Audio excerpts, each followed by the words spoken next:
bienvenidos a este video donde mis compañeros expositores y yo vamos a desarrollar la práctica número 6 de macroanatomía, que lleva como tema compartimento anterior del brazo y antebrazo.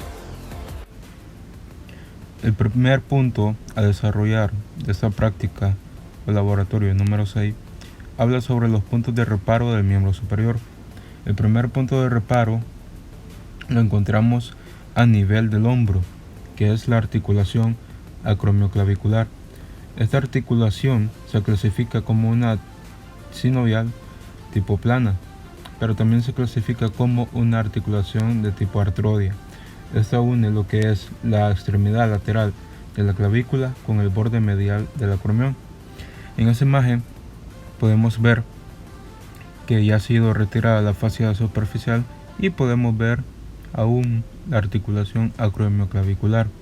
Ahora, de 3 a 4 centímetros debajo de esta articulación encontramos lo que sería el proceso o la apófisis coracoides.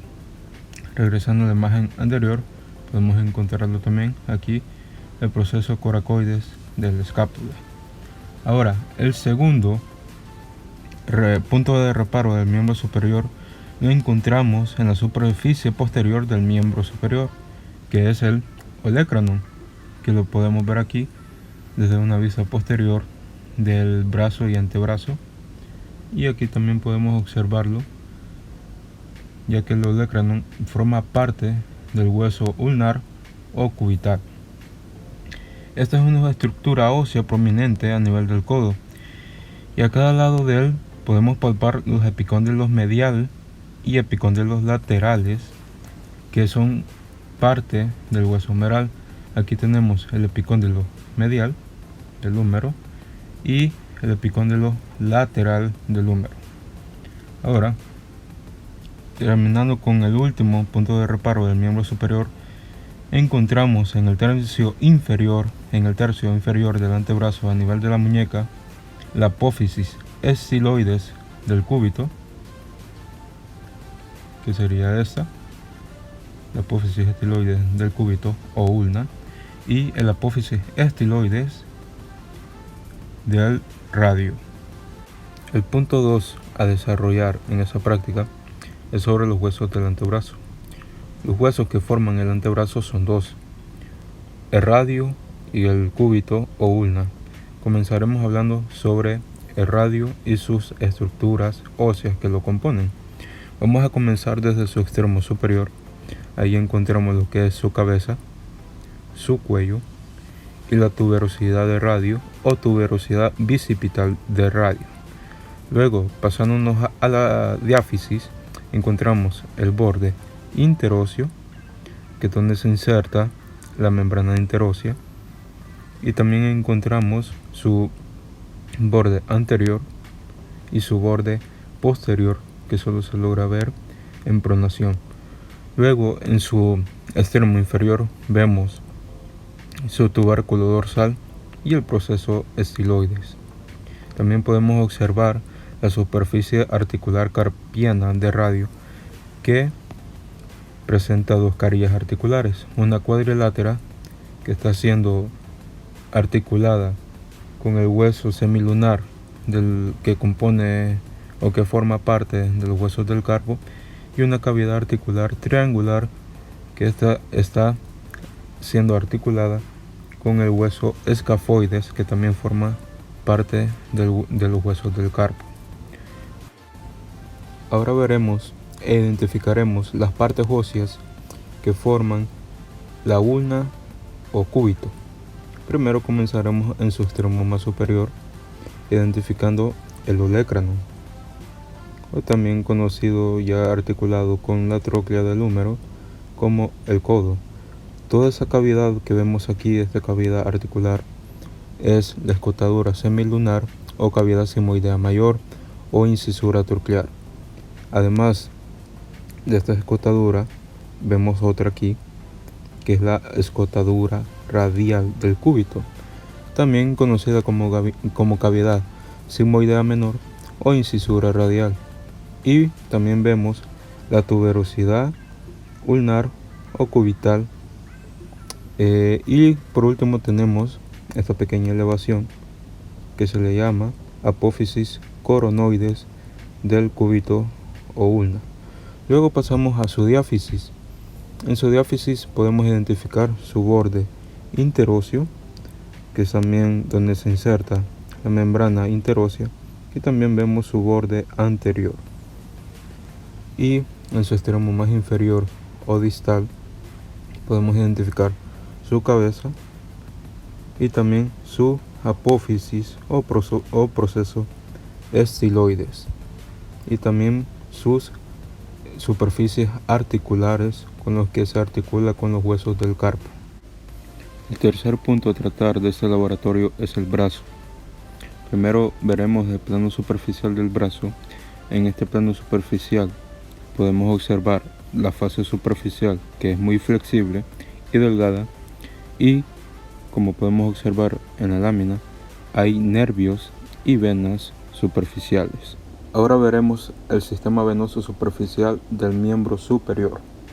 Primero vamos a identificar la vena basílica, la cual es una vena superficial, y esta se origina en el arco venoso dorsal de la mano y se sitúa en todo el antebrazo medialmente, y luego pasa al brazo, asciende a lo largo del borde interno del bíceps braquial, pero más o menos en el tercio medio del brazo, como vemos aquí, se profundiza y perfora la fascia profunda, y luego acompaña a la arteria humeral para que finalmente, a nivel del borde del músculo redondo mayor, se una a las venas braquiales y formen la vena axilar.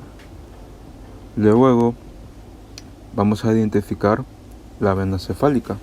La vena cefálica también se origina en el arco venoso dorsal, pero a nivel de la tabaquera anatómica. La tabaquera anatómica la veremos en el laboratorio 7 un poco más a detalle.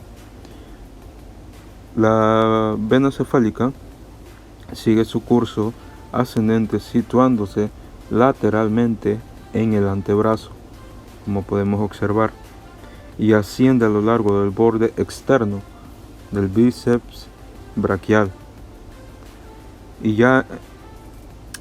y luego perfora la fascia superficial y se sitúa entre un surco llamado delto pectoral, que está entre los músculos deltoides y también del músculo pectoral mayor. Aquí lo vemos de una manera mucho mejor, que ya está en el surco delto pectoral. Aquí tenemos el músculo deltoides y el músculo pectoral mayor. Para finalmente, luego que pasa por aquí la vena cefálica, esta desemboca en la vena axilar. Para complementar, les recomiendo poder ver las láminas 401 y 402 del Atlas de Anatomía de Netter. En mi correlación clínica les hablaré sobre la fractura del olecrano, o también llamada fractura del codo. Esta fractura es muy habitual, ya que el olecrano es una estructura ósea, subcutánea y muy prominente.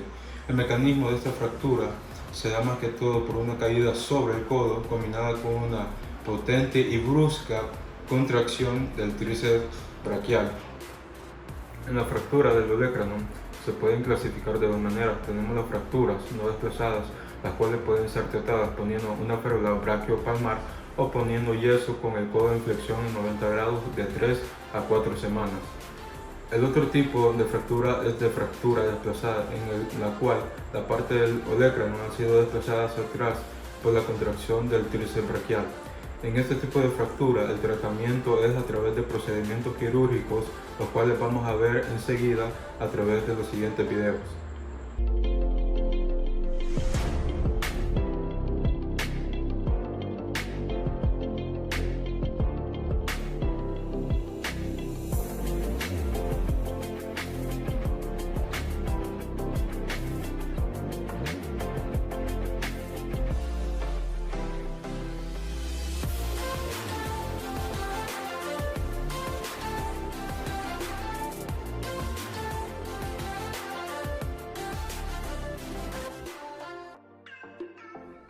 Use a posterior approach to expose the fracture or site of olecranon osteotomy.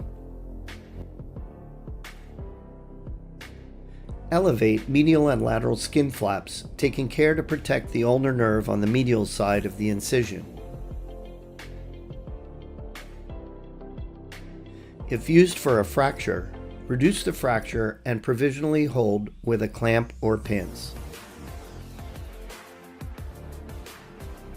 The olecranon sled guide is then placed to determine the optimal position of the sled and the entry site for the legs.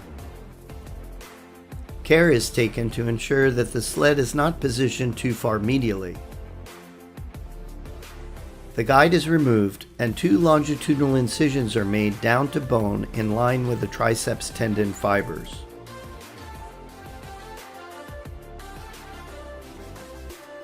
The guide is reapplied with the guide sleeves against bone and stabilized with pins if desired.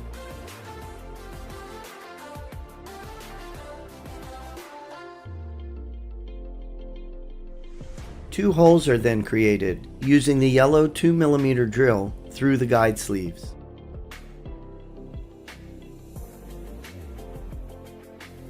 The small guide wires are inserted through the sleeves and into the holes. The guide is then removed.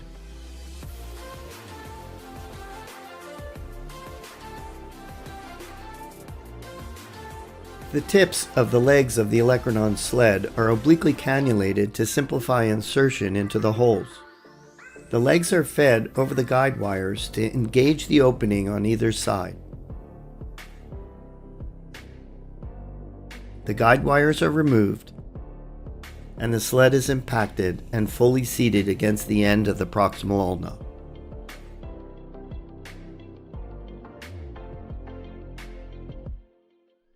The washer guide is then applied to the distal loop. 3 holes are created with the red 2.3mm drill for fixation with 3.2mm screws. Care is taken not to move the guide while these 3 holes are drilled. The sled washer is applied and fixed initially with screws in the central and proximal hole. By inserting a 3rd screw between the distal loop of the sled and the distal end of the washer, an additional 1mm of compression can be obtained. The remaining screws are tightened to complete the fixation.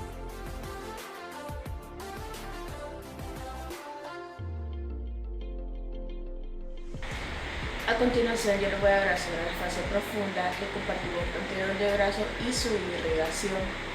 Para poder hablar de esto, tenemos entendido que el brazo está constituido por una potente de fascias profundas, que esto se le puede denominar fascia braquial. También, continuando superiormente, está constituido por fascias pectoral, axilar, deloidea y anteriormente el de la fascia del antebrazo.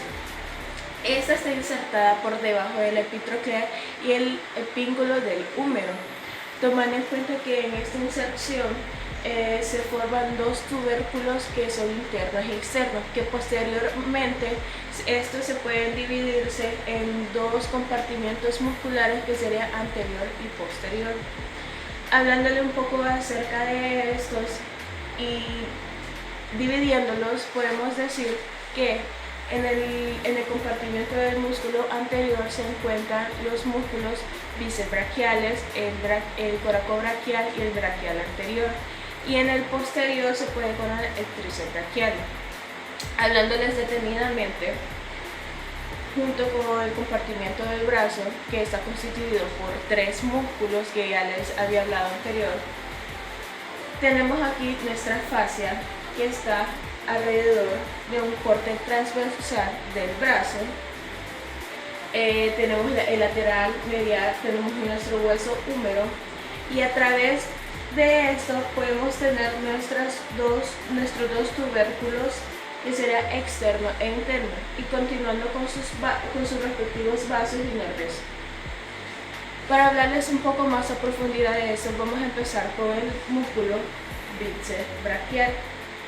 el bíceps braquial. El bíceps braquial está originado en la escápula por medio de dos porciones, una cabeza corta y una cabeza larga. La cabeza larga es lateral y la cabeza corta es medial. La cabeza lateral es externa y la cabeza corta es interna. Posteriormente, estas cabezas se unen y originan el músculo bíceps braquial, y esto termina hacia abajo del antebrazo formando un fuerte corto tendón que se inserta en la hoja de la tuberosidad de la bicipital del radio, que sería en este sector. La acción del bíceps braquial es un potente flexor del antebrazo en la articulación del codo y contribuye en la flexión de la articulación del hombro. Ahora yo les voy a continuar hablando sobre el músculo coracobraquial. Este va desde la apófisis coracoide hasta el húmero y se encuentra por debajo de la porción de la cabeza corta del bíceps braquial, como lo habíamos visto de forma anterior. El origen va desde a partir del vértice coraco, luego se dirige hacia abajo para terminar en la impresión. El coracobraquial se encuentra más o menos a la altura del tercio medio de la cara interna o medial del húmero y este se puede encontrar inervado por el nervio músculo cutáneo, como lo podemos ver en la segunda imagen. Aquí vemos cómo pasa el nervio encima del músculo. Hablando de algunas de estas relaciones, el músculo coracobraquial va a estar encima o cubierto por el músculo pectoral mayor y luego por la cabeza corta del bíceps braquial. Por detrás del músculo podemos encontrar el músculo subescapular, el músculo dorsal ancho y el músculo redondo mayor. Su acción es flexionar el brazo. Ahora les voy a hablar sobre el músculo braquial anterior. El músculo braquial anterior. Este músculo se origina a la altura de la tuberosidad deltoide por debajo del insersor del músculo deltoide. También de los dos tabiques intermusculares lateral y medial, y termina en la altura de la apófisis coracoides del cúbito o la tuberosidad del cúbito. Ahora les voy a hablar sobre la inserción. A lo largo del brazo discurren 4 nervios principales, que sería el nervio medial, ulnar y el músculo subcutáneo y el radial. Tenemos los fascículos del plexo braquial, que está el posterior, lateral y medial. Dentro del lateral tenemos que pasa el nervio músculo cutáneo. También la arteria braquial profunda entra el compartimiento posterior del brazo acompañado del nervio radial. Como podemos tener aquí, tenemos nuestra arteria braquial profunda. Luego sigue nuestro nervio medial, el nervio radial y el nervio surco o nervio cubital, que sería en la cara posterior. Tenemos también cómo pasa la arteria axilar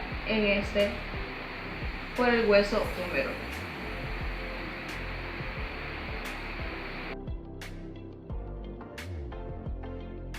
La posición del brazo nos pedía identificar ciertos nervios.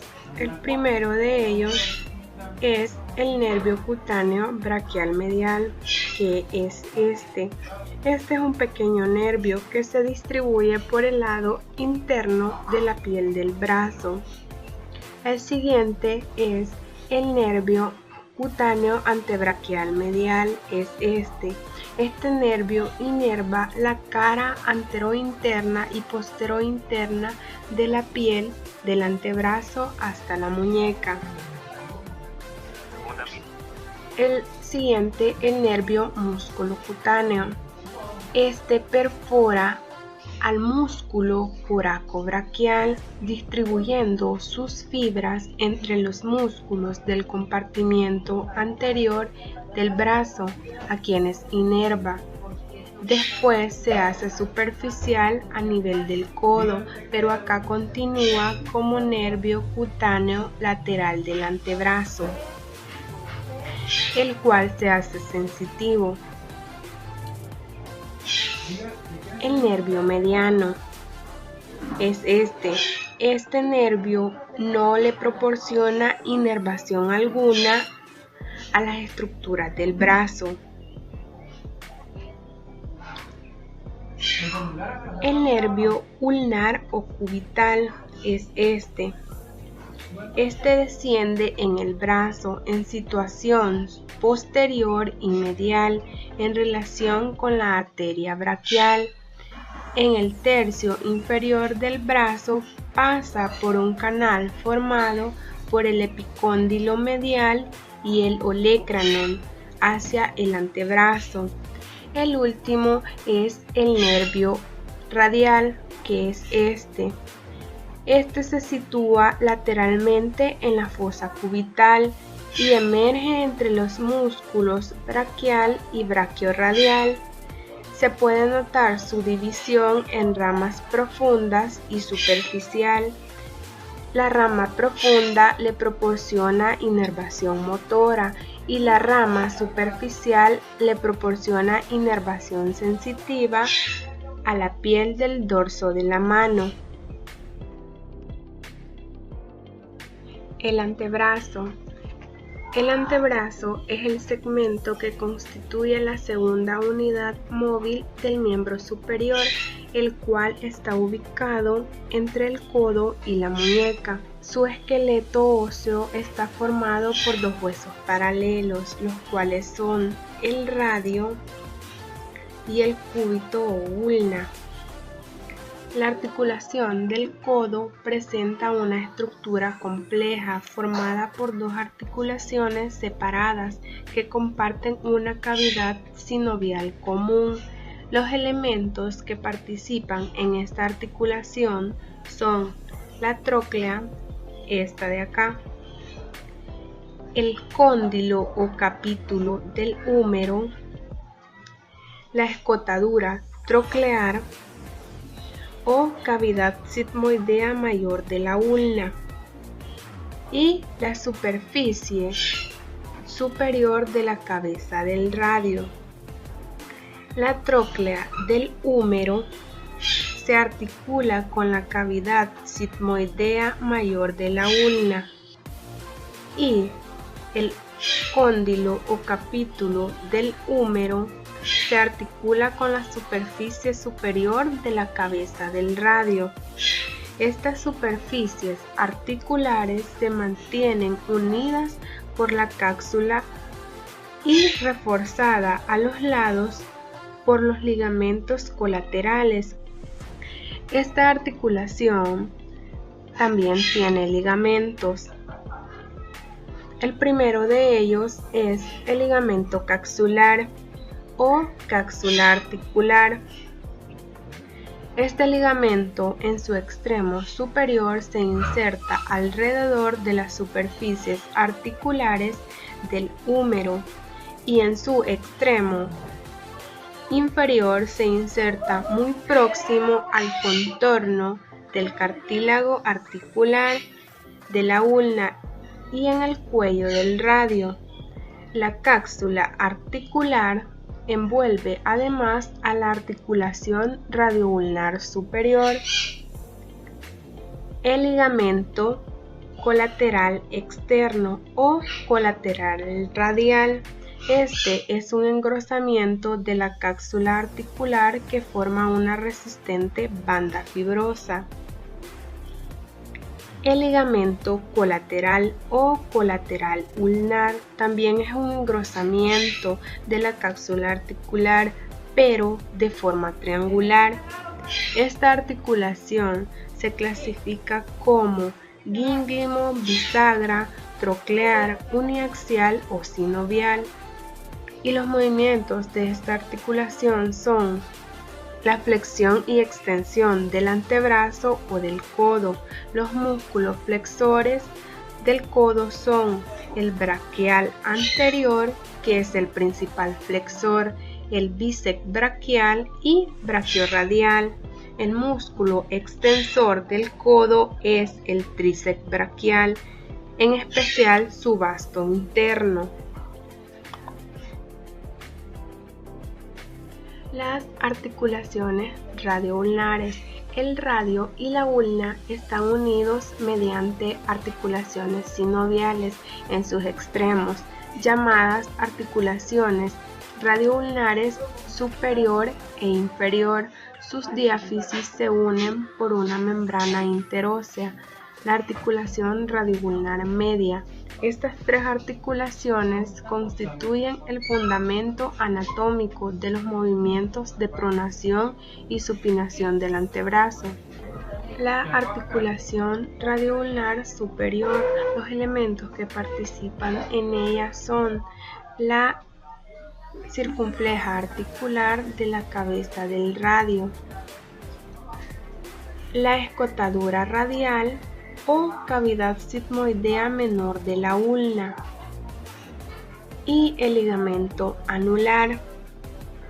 El ligamento anular es una cinta fibrosa que se extiende desde el borde anterior al borde posterior de la escotadura radial de la ulna, rodeando la cabeza del radio, y su abertura inferior es ligeramente más estrecha que la superior, por lo que retiene la cabeza del radio.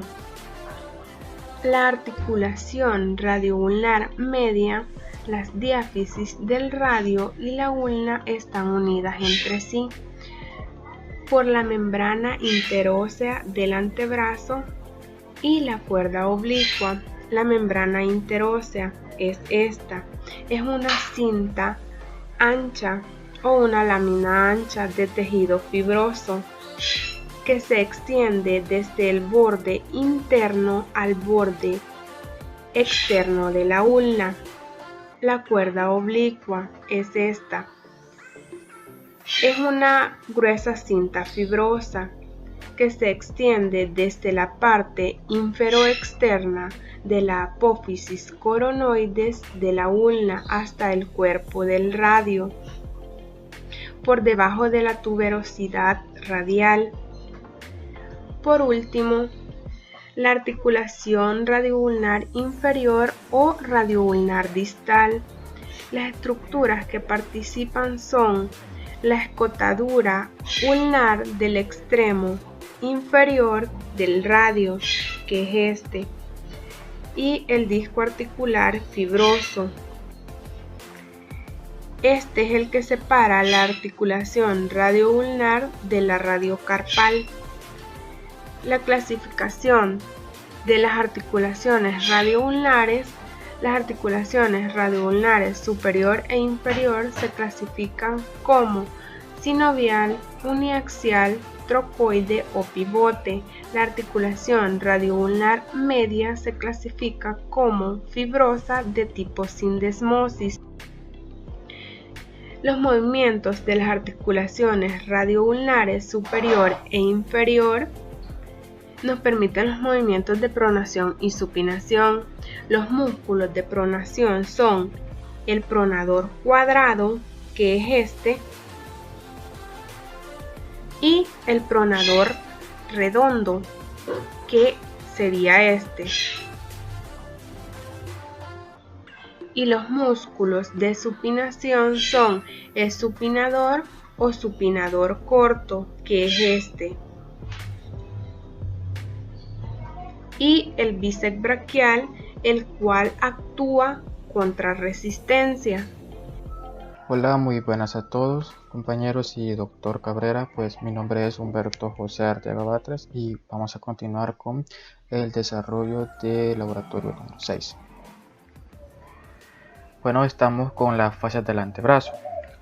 Al reclinar lo que es la piel del antebrazo, se observa la fascia superficial, cuyas características es que es flexible, delgada, contiene grasa y venas y nervios superficiales, como lo que es la vena cefálica, la vena mediana del antebrazo y la vena basílica, y algunas venas perforantes, como también nervios superficiales que la mayoría pues provienen de lo que es del plexo braquial.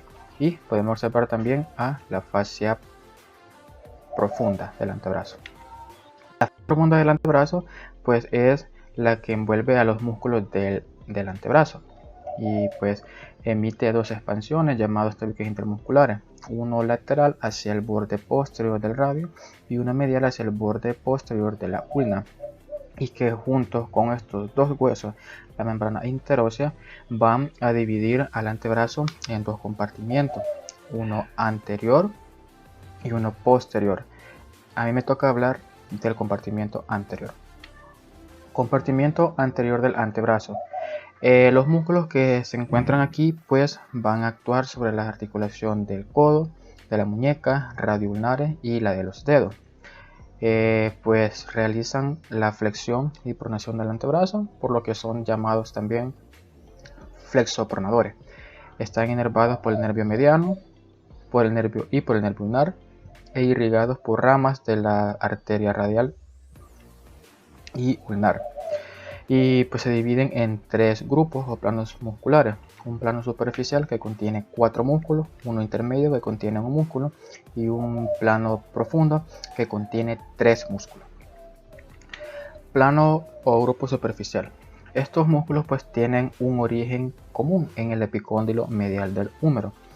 Estos vamos a situarlos de lateral a medial.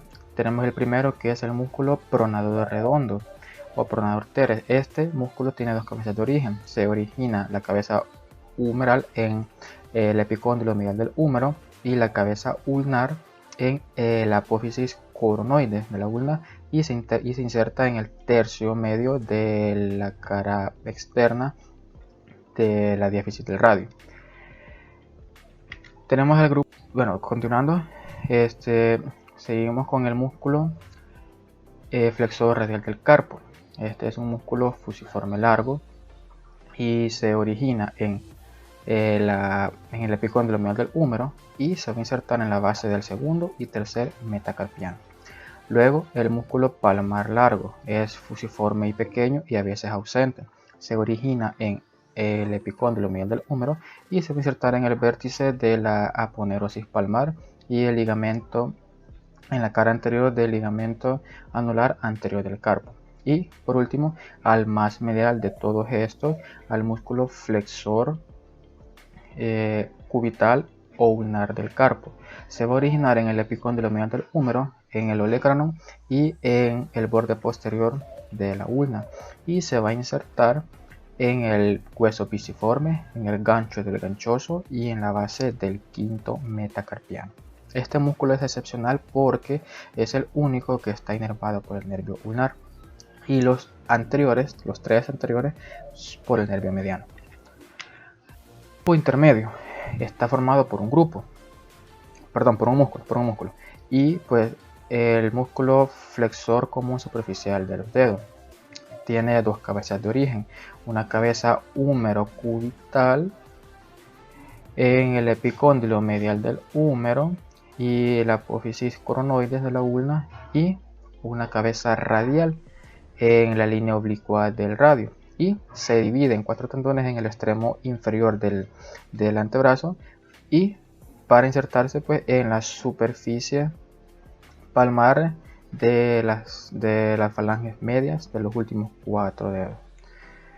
Y luego ese sería el único. Ahora tenemos un investigue. Lea en su texto cómo los tendones del flexor común superficial de los dedos penetran a la mano, su inervación y acción. Como habíamos dicho, este músculo pues se divide en 4 tendones, en el extremo inferior del antebrazo, y estos pues pasan a través del túnel carpiano. ¿Sí? Aquí están los 4 tendones y luego pues siguen su curso hacia sus respectivos puntos de inserción. Está inervado por el nervio mediano, y la acción pues flexiona las articulaciones interfalángicas proximales de los 4 dedos mediales, la metacarpofalángica y la articulación de la muñeca.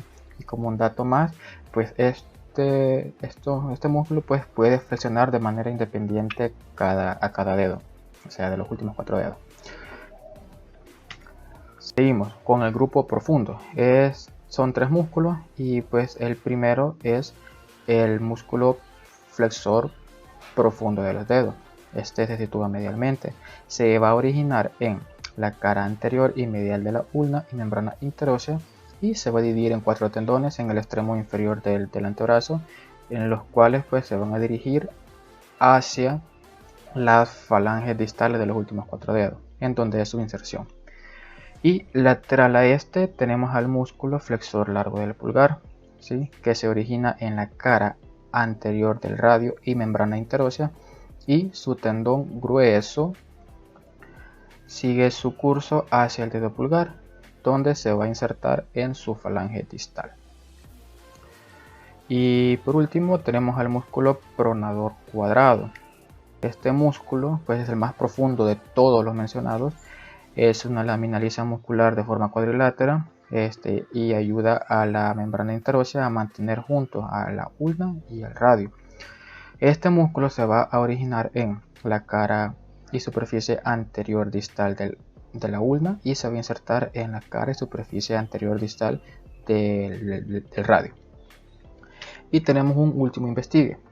Investigue la inervación y acción de estos músculos. Bueno, tenemos el músculo flexor profundo de los dedos. Inervación, nervio mediano y nervio cubital. Y su acción, pues tal como su nombre lo dice, flexiona las articulaciones distales de los últimos 4 dedos, las metacarpas falángicas y la de la muñeca. A diferencia del flexor superficial de los dedos, este músculo solo puede flexionar de manera independiente al dedo índice, por lo que los demás dedos se flexionan de manera independiente, pero en sus articulaciones interfalángicas proximales, pero no en las distales. Luego el músculo flexor largo del pulgar, inervado por el nervio interóseo anterior del nervio mediano, y como su nombre lo dice, flexiona las falanges del primer dedo. Y de forma secundaria su falange proximal en la articulación metacarpa falángica y colabora también con la del carpo.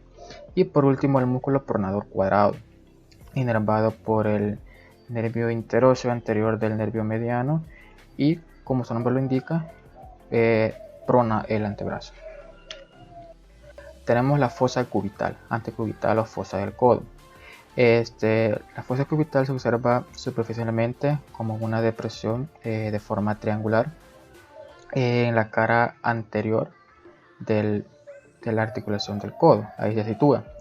¿Cuáles son sus límites? Tiene un límite lateral por el músculo brachiorradial y medialmente por el músculo pronador redondo. Luego su base o límite superior, formada pues mediante una línea imaginaria que une al epicóndilo lateral y medial del húmero, más o menos así. Y el suelo medialmente está formado por el músculo braquial o braquial anterior y lateral por el músculo supinador. Y el techo por piel, fascia y reforzada por la ponerosis bicipital. De ahí pues, ¿cuál es su contenido? Pues el contenido lo vamos a situar de lateral a medial. Primero tenemos al tendón de inserción del bíceps braquial, luego a la parte terminal de la arteria braquial o humeral y sus ramas terminales, es decir, la arteria radial y la ulnar. Y por aquí pasaría también unas venas profundas y el nervio mediano. Y en la parte, en la superficie, en la fase superficial, pues pasaría lo que es la vena mediana del codo y nervios cutáneos laterales y mediales del antebrazo. Esta fosa pues es un sitio habitual para extraer muestras, para realizar transfusiones sanguíneas, para inyecciones intravenosas, así como también para palpar el pulso de la arteria humeral. Más o menos quedaría así. Y por último les traía una correlación clínica, el síndrome del pronador. Pues es un síndrome de atrapamiento nervioso causado por la compresión del nervio mediano cerca del codo entre las cabezas del músculo pronador redondo. causando lo que es dolor, hipersensibilidad en la cara anterior del antebrazo, disminución del movimiento y entumecimiento u hormigueo en la palma de la mano, el dedo pulgar, índice, medio y la mitad del anular. Y los síntomas pues suelen aparecer cuando el músculo pues realiza trabajos que involucren pronaciones repetidas y que empeora cuando se realiza pronosupinación repetidamente. Para saber si la persona tiene esto, se hace mediante la pronación contra resistencia, en donde pues se coloca el antebrazo de la persona en una posición neutra de pronación y supinación. Luego la persona que lo está tratando se pone enfrente de ella y con una mano sostiene el codo y con la otra lo agarra de la mano, y el paciente lo que hace es tratar de pronar el antebrazo contra la resistencia que está poniendo el clínico o la persona que lo está tratando, y así. ¿Cuál es su tratamiento? Bueno, con descanso y pues sería reduciendo el movimiento del antebrazo, de la muñeca y de los flexores de los dedos por varias semanas, claro, utilizando lo que es un entablillado o una férula, y también pues estirando lo que es el músculo, se ha ayudado por una persona que sepa, una persona experta en esto, y haciéndolo uno solo, pero teniendo el debido cuidado. Y pues esta ha sido mi participación. Muchas gracias. Buen día, doctor y compañeros. Mi nombre es Edith Guadalupe Maya Benítez y en esta oportunidad me corresponde hablar acerca de irrigación e inervación del antebrazo. Todos sabemos que la irrigación es el paso de sangre a través de los vasos sanguíneos para poder llegar a los tejidos del cuerpo. Y la principal arteria que pasa del brazo al antebrazo es la arteria braquial, que en la fosa cubital se divide en sus dos ramas terminales, arteria radial lateral y arteria ulnar o cubital medial. Esa última, la ulnar, en la fosa desciende y está cubierta por el músculo coronador redondo, y en el tercio inferior está parcialmente cubierta por el flexor y ulnar del carpo. Pasa por el retináculo flexor de la muñeca para poder llegar a la palma de la mano. En cambio, la arteria radial está cubierta por el braquio radial en la zona lateral del antebrazo, y en la muñeca se puede localizar entre los tendones del braquio radial, flexor y ulnar del carpo, que es el sitio usual para tomar el pulso. Cuando esta arteria abandona el antebrazo, rodea la zona lateral de la muñeca entre las bases del primer y segundo metacarpiano. Muy bien, ahora hablaremos de inervación. La inervación es la acción que produce el sistema nervioso, y los nervios que conforman este compartimiento son el nervio mediano, que en la estructura se muestra cortado, el nervio ulnar o cubital y el ramo superficial del nervio radial. Muy bien. El nervio mediano en la fosa cubital se sitúa medial a la arteria braquial, entre los músculos bíceps y pronador redondo, y en el tercio inferior pasa bajo el tendón del palmar largo, como lo podemos observar en esta estructura.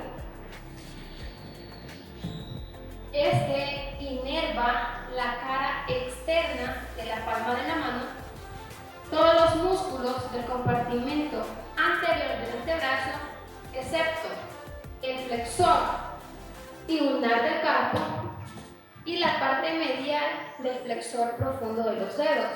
Inerva la mayoría de los músculos cortos del pulgar, la articulación del codo y muchas articulaciones de la mano. Estos dos músculos que mencionaba anteriormente, estos son inervados por el flexor. Estos son inervados por el nervio ulnar o cubital. En la fosa medial se encuentra entre los dos músculos mencionados anteriormente y en el tercio inferior entre el flexor y ulnar del carpo y el flexor superficial de los dedos. Cabe destacar que este nervio proporciona ramos musculares, la rama dorsal y el ramo palmar. El ramo dorsal está cubierto por el flexor y ulnar del carpo y el dorso se vuelve superficial. Inerva la cara interna de la mano, la mayoría de los músculos flexores del antebrazo, la articulación del codo y muchas articulaciones de la mano. Luego tenemos el nervio radial. En el límite de la fosa cubital se bifurca en sus dos ramas terminales, profunda y superficial. El ramo profundo es motora para el compartimento posterior del antebrazo y la superficial es sensitiva. El ramo superficial desciende en el antebrazo y en el tercio inferior se vuelve posterior para dar su inervación cutánea. Inerva la cara posterior del brazo, antebrazo y mano y una de las articulaciones mencionadas anteriormente. Y por último tenemos el nervio músculo cutáneo que se continúa en el antebrazo como nervio antebraquial lateral cutáneo, el cual es sensitivo. Gracias por ver nuestro video.